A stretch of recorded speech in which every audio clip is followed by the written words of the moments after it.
ஐயனார் துணை சீரியல்ல அடுத்த வாரத்துக்கான எபிசோட்ல சேரன் இருந்துட்டு ரொம்பவே வருத்தப்பட்டுக்கிட்டு நேரா நம்ம ஹரிஷோட வீட்டுக்கு போறாங்க.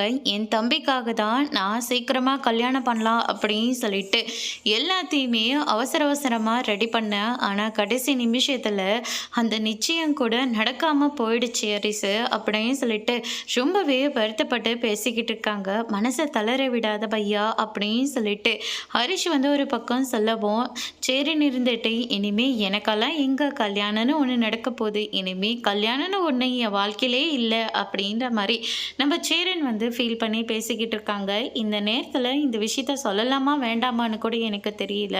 என் தங்கச்சியை இங்கே கல்யாணம் பண்ணிக்கிட்டா நான் ரொம்பவே சந்தோஷப்படுவேன் அப்படின்ற மாதிரி வந்து சொல்கிறாங்க. சேரன் இதை கேட்டு ரொம்பவே ஷாக் ஆகுறாங்க. அதுக்கு அடுத்ததா சந்தையாவும் ரொம்பவே வெக்கப்பட்டுக்கிட்டு அங்கேருந்து கிளம்புறாங்க. அதுக்கு அடுத்ததா சேரன் இருந்துட்டு சந்தையாவை பார்க்கவும் சந்தையா சேரனை பார்க்கவும் ரெண்டு பேருக்குள்ள கியூட் ரொமான்ஸ் போயிட்டுருக்கு. அதோட இன்னைக்கான பிரம்ப முடிச்சிருக்காங்க. இனி ஐயனார் துணையில் நம்ம சேரனுக்கும் சந்தியாவுக்கும் எப்போ கல்யாணம் நடக்க போகுதுன்றதை வெயிட் பண்ணி பார்க்கலாம். தேங்க்யூ.